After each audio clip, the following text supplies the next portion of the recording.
and welcome to the Southern Institute of Technology's academic course, the Certificate in Environmental Management. Today we're at Forest Hill where some students are going to wipe out the pests. Also we head to Bluff to check out how to have a healthier home. But first, it's off to the new River Estuary where a major clean-up is in progress.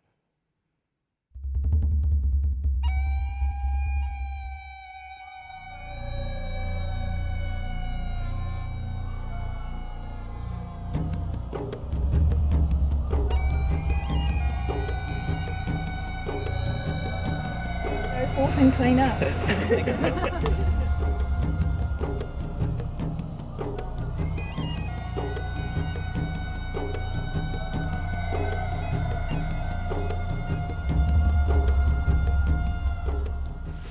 Okay Dave, who are here today and what are they doing?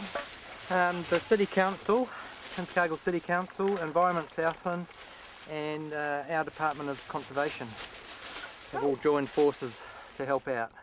For a big clean-up. Yeah, it's a bit of a sort of a interagency team building thing too, that's the idea, but the idea was to build on the good work that the council's been doing here. It's just a really worthwhile project, and they've opened up the walkway and restoring all around the old landfill, and it's just a great place to show, you know, conservation in action in Invercargill. And will there be more work after today?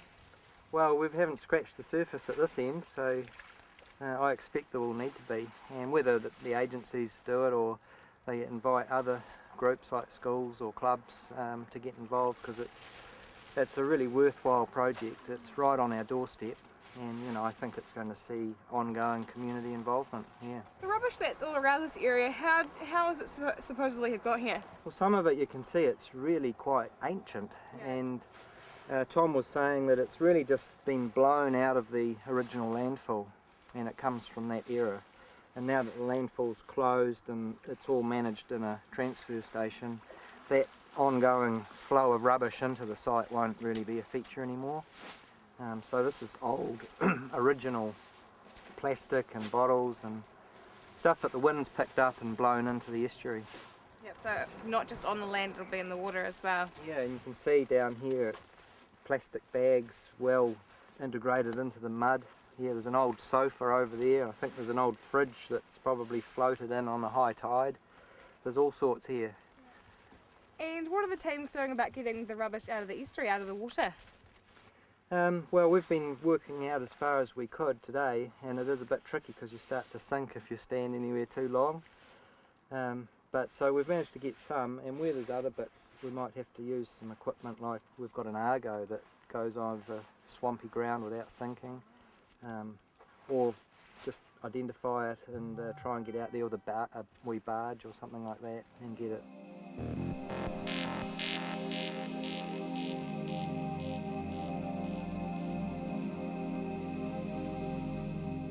Tom, can you please tell me some of the history of the estuary?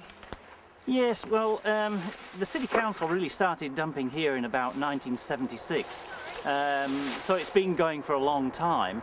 I arrived here in Invercargill in about 1982, and I thought, why are we tipping in our own backyard? This seems all wrong.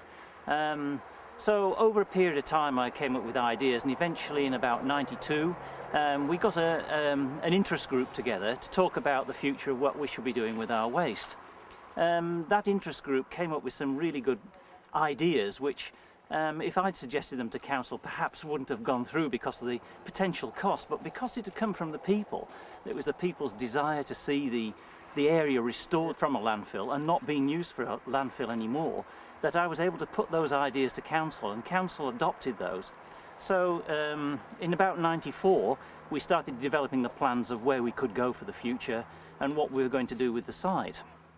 A concept plan was developed for the landfill, how it would look when it was finished, and we've been working to that ever since. And also, you're going to name one part of the walkway after somebody, aren't you? What's that about? Yes, one of the people that came onto the interest group was a chap called Roger Sutton. He was a delightful gentleman, and his interest was in ornithology. And he undertook a study down on the round the lagoon, the landfill lagoon, and he actually identified 54 different species of bird life on and around that lagoon. So it's just amazing, and it just shows you the diversity of of life that's actually happening down here. People think it is the tip, but in fact it's just been one of those magical areas. If you look beyond the tip, it's been a magical area. So what we've done is we've called the boardwalk Roger Sutton Boardwalk in his memory, and there'll be an information plaque which will go up at the end of the boardwalk explaining about the bird life and what the work that Roger did.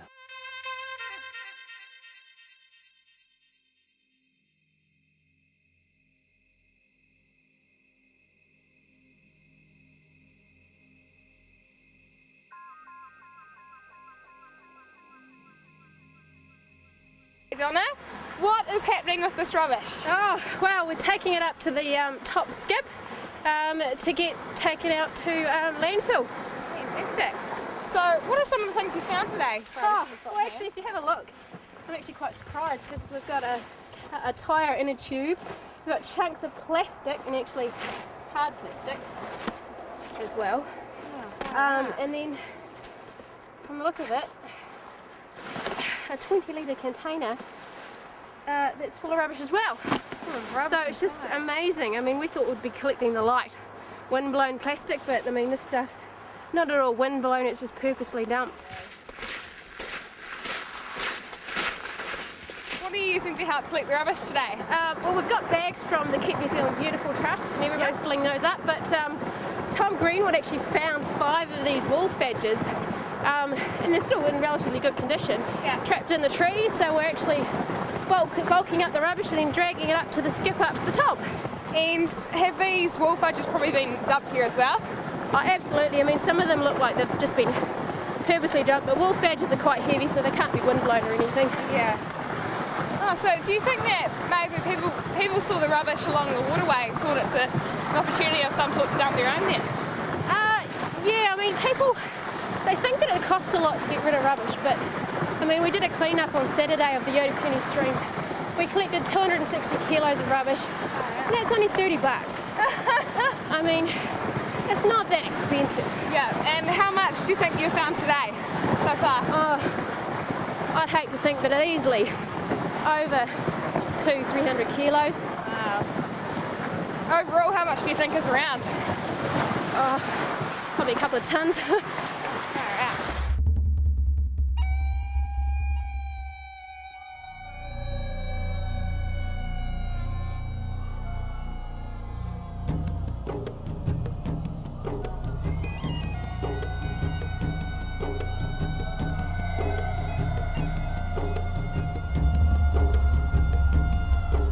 If the winter months take their toll on your health, the solution could be within your home.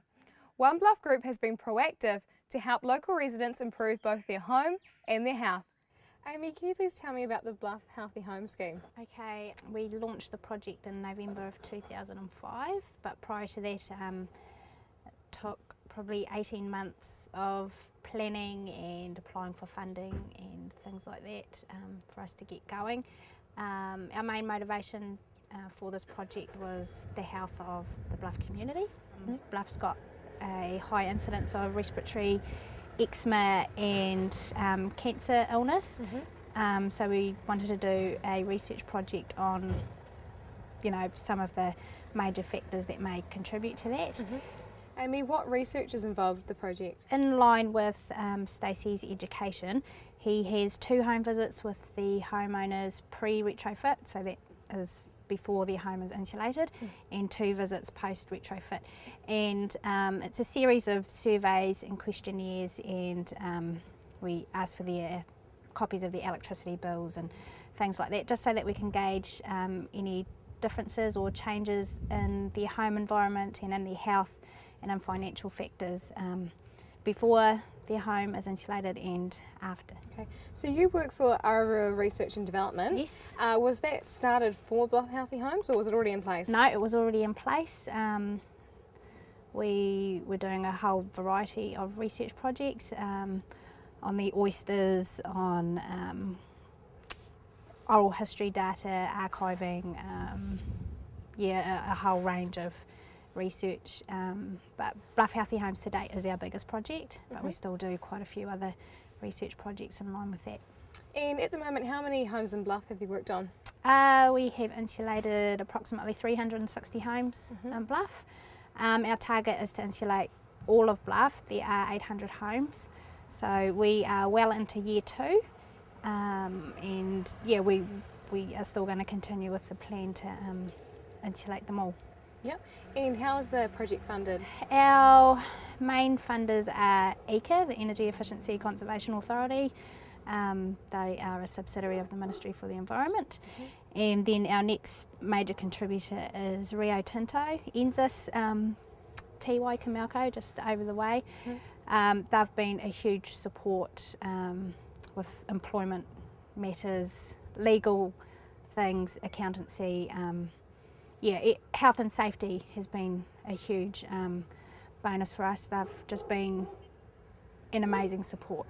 So not only through funding, but a lot of in-kind support as well. All right, that sounds great. Shall we go and check out a couple of these projects? Yeah. Okay, so taking a look at a garage, what do we have here? This is quite a good picture of the underfloor insulation, how it's installed. So yeah, we try to cover as much of that underfloor as possible and to have no gaps. So this is what it would look like under your house. And what is this product made out of? This product is predominantly foil. It is a double foil and it's got air bubbles in the middle. Now the air bubbles that acts as a tensile strengthener, so it just makes it a lot stronger. This underside, it's a bit more rougher, but this acts as a moisture barrier because in some homes it's really, really damp and the moisture rises, and this acts as a moisture barrier. And then on the other side it's quite shiny and reflective, and any heat that escapes from under the floor just reflects back into the home. I see, so it also stops the cold getting up and through as well. Yep. Fantastic. Where do you get this sort of product from? We source this product from Foreman's Building Supplies. They're based in Dunedin. They're a national organisation and they source it from us, and it actually comes from Israel. Wow. Yeah. And for what you put into the ceiling, where is that from as well? That is actually manufactured in Milton, so that's we're quite proud to use that. It's a New Zealand made brand, and we source that through Foreman's as well. Okay, shall we go find some? Cool. So Amy, what do we have here? What is this crazy looking thing? This is our ceiling insulation product. It is called Novatherm, and it's a polyester product, and this is what we put in the ceilings. So you've got a team of guys who actually go up to the ceilings, and how do they have to staple this down, or how's it installed? No, they just lay it down in a blanket form over the beams and make sure it all meets up in the middle so that there's no gaps or anything. But once it's all laid out, it expands and comes together quite nicely. How is this different to a pink bat? It is a lot friendlier to work with. It's not made from fiberglass, of course, it's just polyester. It's best described as similar to your duvet inner, a polyester duvet inner. So it's easier to install, it's friendlier to work with, it doesn't hold moisture, and it's got a longer lifespan than your fiberglass products. So basically it sits up there and it helps keep the heat in? Yes. And if water was to come through the roof, would the water just sit on top? Or yes, it would disperse through, and as it heats up in the ceiling it would dry out. Oh, Yeah. Fantastic. And roughly how much is put into an average ceiling? Just depends on the size of the house and what the guys have to work around, if there's chimneys or downlights, things like that. But an average house is around 120 square metres. Is it very costly? It is pretty much on the same par as pink bats. Yeah. So why is it so important to have this installed in the ceiling? Well, the whole idea of insulation in your ceiling is to keep a heat envelope inside your house. So if your ceiling and underfloor is well insulated, the heat that is generated inside your house will be more efficient to heat up your whole home. Another important aspect we like of the polyester is that it's laid in blanket form over the beams. With fiberglass products, it's generally installed in between the beams, and research shows that you lose 25% of heat through your beams. Wow. So laying it in a blanket form, you're not losing any of that heat. Fantastic. Wow, shall we go have a look inside at some of the rooms? So Amy, apart from installing insulation in the ceiling and the floor, what else can people do to keep the heat in the home? There's quite a few things actually. I guess the most important thing is with heat, the hardest factor to get past is combating moisture in your home. So a really key thing to do is to ventilate your home.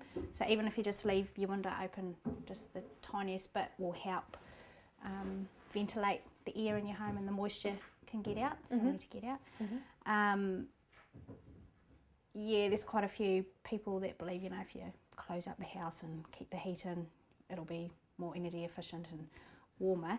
But in actual fact, if you keep your windows open just a little bit, maybe just at one end of the house and at the other end, it keeps a good circulation of airflow through the whole house. Yeah. And what about factors like curtains? Are there special curtains that you can buy? Yep, thermal fabrics are really, really good to keep the heat in. Also, these blinds aren't too bad actually. They're quite thick. But if you have a covering from each end of the window, that's quite handy to have as well. Does having curtains that stop at the bottom of the window or go to the floor make any difference? No, not that we've come across, but Just style factors. Yeah. And what about carpet? Is it important to have a really great carpet and underlay? For health reasons, it's quite good to keep your carpet well maintained, and but it shouldn't have too much of an effect with your heating and energy efficiency in your home if you're well insulated under the floor and in the ceiling. Well, thank you so much, Amy, for sharing with us today. How can anyone that wants to know a bit more about insulation or your project get in touch with you?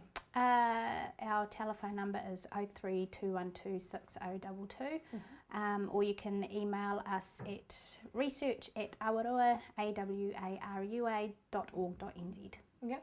And also if they just Google you or whatever, it probably comes up as well. Yeah, we've got a website Fantastic. and everything. So. Right, thank you very much. Stepping out of the classroom and into the outdoors, students from Lochiel School are on a mission to fight back against wildlife predators. So what exactly is their battle plan? Let's find out.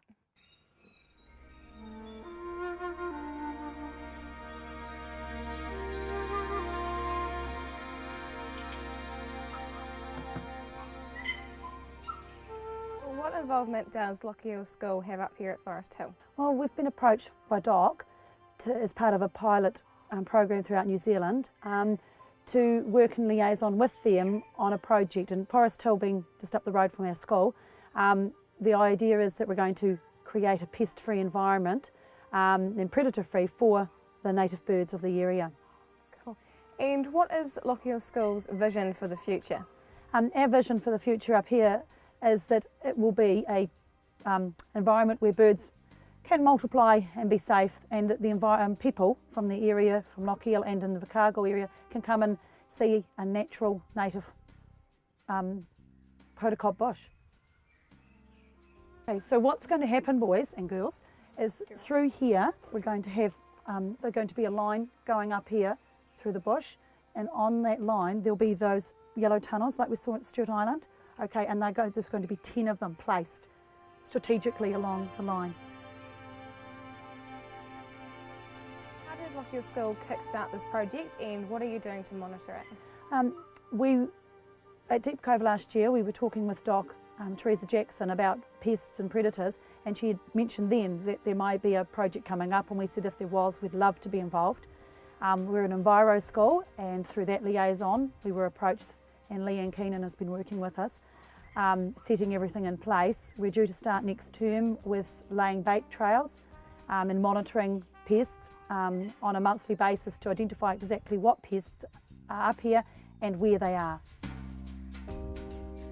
How is this important for Southland? What will the project offer to Invercargill? This pocket of bush is completely native, it hasn't been touched. by man. So therefore it's as natural as New Zealand can get, basically. Unfortunately, because it's been farmed all the way around and over time, predators have found that the native birds are an easy prey. And so stoats and rats have invaded into the bush here, and a lot of the native birds are not here anymore. The children got to see, we went to Ulva Island on behalf, with Doc last week, and at Ulva Island it's now pest free, and the children and ourselves were amazed at the number of birds that live there, and were very friendly. They would just come up to us and they weren't frightened, whereas here, you don't get that. What involvement does Lochiel School have with Forest Hill? Well, our main job here is to trap the pests, and this year we're going to make some bait lines, and there's going to be about 6. And first of all, we're going to identify the pests and put bait stations out, and well, we're trying to keep it a pest-free forest. Well, we're going to be setting out bait lines and with ink pads so we can identify what pests are here. We just want to make it so it's pest free, and then so we can have lots of native birds here again. Well, we're trying to make this place pest free so that all the birds and stuff can live here without having to die all the time or something. What pests are you trying to block out? Possums, ferrets, stoats, like weasels and rats, anything that'll kill a bird. Possum, stoats and rats. Stoats, weasels, rats, mainly anything that will eat all the native birds. There's possums and stoats and can't remember the rest. And what did you do at Ulva Island? Well, we went on a boat over to Ulva Island and we took a walk around, and I saw a kaka, and some of those Stewart Island robins. Well, we went to the island and the people showed us around the island and showed us like traps that they had set to make sure that there was no more pests on the island. And what's your vision for us? We had about 20-minute tramp, and we looked at different birds and different trees. We went round and we looked at all the old trees and we found some native birds, and they came up to us, and it was real cool because all the birds, it was real noisy. It sounded quite cool. And what is your vision for Forest Hill? Hopefully in the future, when I come up here, it should hopefully be pest-free. That it turns out like Ulva Island pest-free, so then all the birds are protected. To be pest-free, to look exactly like Ulva Island. Probably all the birds flying around and all the trees good and stuff. And what are some of the types of wildlife you're trying to protect? Mostly birds like tuis, fantails, and just all types of birds, and just mainly all the native birds. Well, the birds like the tuis and the fantails and stuff. What do you think about being involved in the project, and what do you think you're getting out of it? well, I reckon it's a really, really good idea because it will have more birds in the future. And for me, what I'll get out of it is pest-free and a good walk around here. Lots of birds, hopefully, more noise. A better understanding of the wildlife in forests and keeping them protected. Just a sign of having done something real good would be great. Well, I think it's pretty cool to help out Doc to make Forest Hill a pest-free reserve and appreciate the natural surroundings more. It's pretty cool being involved with this project because we get time off school, and that when we come back when I'm older, I'll be able to say that I made this like this.